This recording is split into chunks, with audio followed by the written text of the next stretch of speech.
weekend workout, weekend warrior workouts, and today we're going to go through some dynamic stretching. So we do upper body dynamic stretches, and we're going to give everybody a few minutes to jump in. I know it's just 10 o'clock right now. Sometimes we start 10 or 2 or something, so we'll give you guys a few minutes to jump in. Until then, I will briefly show you what we're going to go over, and I'll show it again right before we start so you guys can get an idea of what to expect. I want to make sure you're also warming up before we do these things. So I had a little warm up in the house. I did some push-ups, I did some arm movements, I did some high knees and some jumping jacks. If you guys warm up even going for a walk before we start, it's going to be great just to get your body moving, get the blood flowing, and get you ready for dynamic stretching, which is another part of the warm-up to get us ready for an actual workout. So today we're not doing the full workout, we're doing the dynamic stretching portion of the exercise. And for me, I'm going to the gym afterwards. This is a great way for me to loosen up before going to the gym and enable me to get through a workout with more power as well as avoid injuries, hopefully. So we will first go through the list. Also, as you can see next to me, I always have my water, my glucose tablets, and my blood sugar tester. I test my blood sugars before, make sure they're good. In most cases, endocrinologists are going to suggest you're above 150 before starting any strenuous exercise so that you avoid the risk of hypoglycemia or low blood sugar. So I'll bring this up. This is our workout dynamic stretching for today. Upper body, we have wring out the towel. We jump in with arm circles forward and backward at the same time. Both arms at the same time, not forward and backwards at the same time. Then we go into single arm circles forward and backward. And number 4, closed wrist rolls. It's kind of a tongue twister. Number 5 is the grip pull aparts. I'll explain those when we get there. The scapulae, it's a part of your back.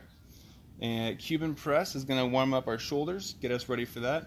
And the push-up plus, again with the scapulae, it's going to, you sit at the top of the push-ups and you round your back so you're able to get the movement in your scapula region. So, I think we've given everybody enough time to jump in. So we're going to start with the wring out the towel. So wring out the towel, you put your arms out, and it's simply you are mimicking the movement of the towel being wrung out. So last time, or 2 weeks ago, we used a towel for our back extensions. If you have a towel and you're wringing the water out, imagine that you are that towel. So you're wringing out, think, opposite, there we go, opposite. So you're using both arms as if you are the towel. We're going to wring it out for just a few more seconds. Getting some rotations in your shoulders, in your arms. I can feel it stretching in my triceps a bit and my biceps on different motions.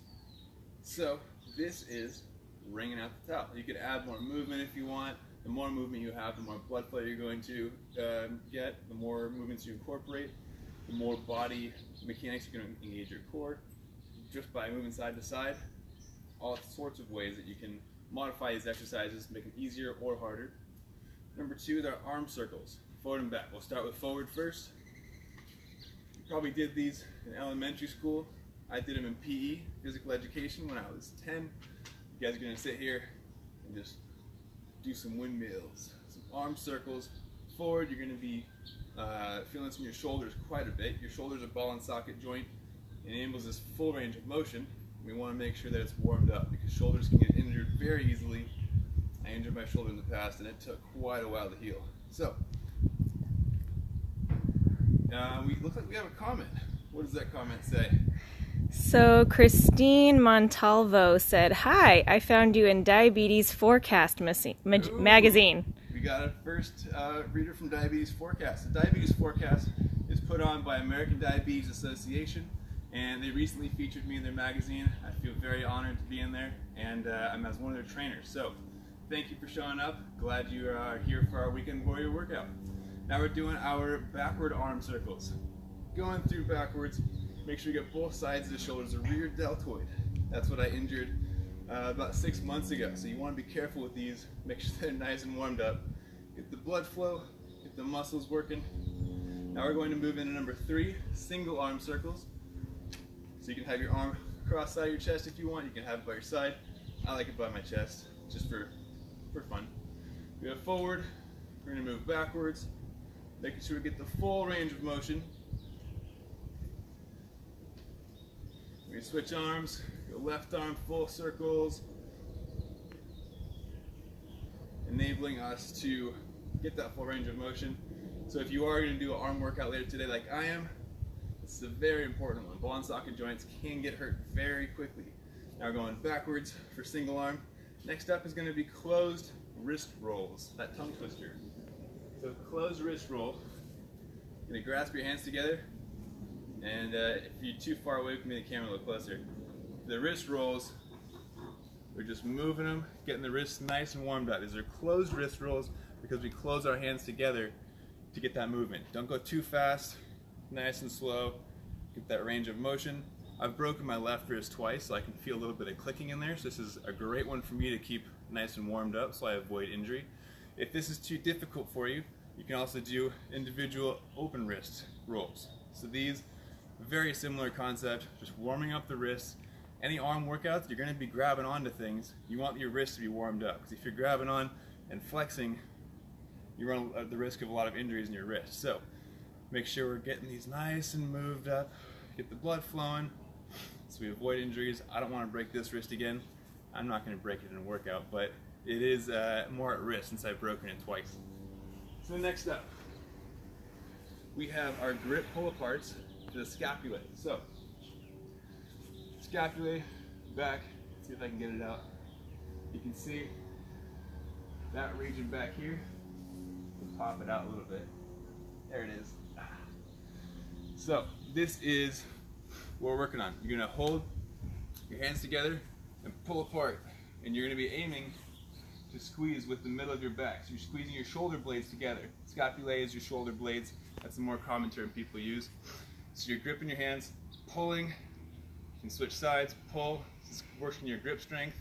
Gets blood flowing through your entire arm, as well as you can feel it between your shoulder blades as you pinch your shoulder blades behind you.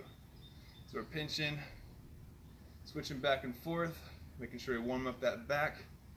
And another great way to warm up back is 3 weeks ago we did a gallon water jug row, which is you have a chair, you have your gallon water jug like I have, and you're using it for row. Make sure you maintain stable back for that, but that's a different workout. You guys can go back and watch that one later. So we have the grip pull aparts. Done for that. Next up, the Cuban press. So Cuban press is a fancy way to say we're going to shrug our shoulders, lift our elbows, rotate, and then press up. And we go backwards. Back down, it's like a robot. All the way down here, and then release the shrug. So shrug, elbows, rotate, press. Reverse the press, rotate, elbows, shrug. So we're going to do a few of these. This is another way to get those shoulders moving so that we avoid injury, but it also helps to rotate your entire upper body. Not rotate, but to engage all of these things. So you can do it faster if you want, but the slower we do it, the more we're likely to use the correct form. As I go faster, I forget to shrug at the end. Shrug, let me think, shrug, elbows, rotate, press. Reverse the press, rotate, elbows, shrug. You can get some extra shrugs in there if we don't want to hurt our neck or our traps. And lastly, we have the push-up plus, again focusing on the scapulae, which is the shoulder blade. So I'll be down here in push-up position, and if this is too difficult for you, no problem, go on your knees. Just make sure you have a straight back, that you're not putting your butt up in the air, that's cheating. If you're in push-up position, don't let your butt sag, don't put your butt in the air. What we're gonna do is we're gonna get in push-up position here, and then push up, arching our back a little bit. So here, you can see I'm arching right here, using those scapular muscles, the shoulder blades, to push off. So you can see shoulders going forward, and if you want, you can dip down a little bit too. So there's a full range of motion without even bending your arms. So I'll do it on the knees as well. Go down. It looks kind of like a cheater push-up, like you're not doing what you're supposed to be doing, but this is for range of motion, not for muscle strength. So we're going and putting extra effort into using our back, our shoulder blades, in the scapular region so that we can get full range of motion and be ready for the actual workout when you're going into the push-ups. And on the push-up note, there's a lot of different ways you do push-ups. The two most common is elbows out. That's going to be targeting your pectorals mostly, and my favorite is elbows in, which is at your side, which is going to place you like this. Elbows in, it's going to focus more on your triceps. Different forms of the exercise, different results, different muscles worked. Now, as you notice, I got my Dexcom on here. It's CGM, reads your blood sugars, it's fantastic. I get a lot of questions at the gym, people wondering if it's me trying to quit smoking or if it's some kind of a surgical device. I don't know if you wear them, maybe you do. I also have my pump on.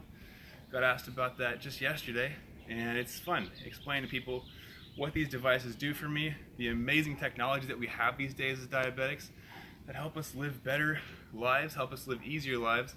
Now I just plug my carbs into my pump and it tells me how much insulin I need and it gives it to me. So it's a lot less work as a type 1. And the medications, oral medications, they have new insulins coming out. It's all fantastic stuff. So that was it for our upper body dynamic stretching workout or stretching session. Again, this is our list. I recommend you write it down as you go through it so you don't forget or you don't miss anything. And if you guys need any help making these types of dynamic stretching exercises, if you need help making workout plans, nutrition plans, if you need diabetic education or motivation, we are here for you. We're FTF Warrior. This has been a Weekend Warrior workout. Hope you guys enjoyed it. Look us up if you guys want a program. Feel free to send us an email or a Facebook message. We'll talk to you there. Have a great day.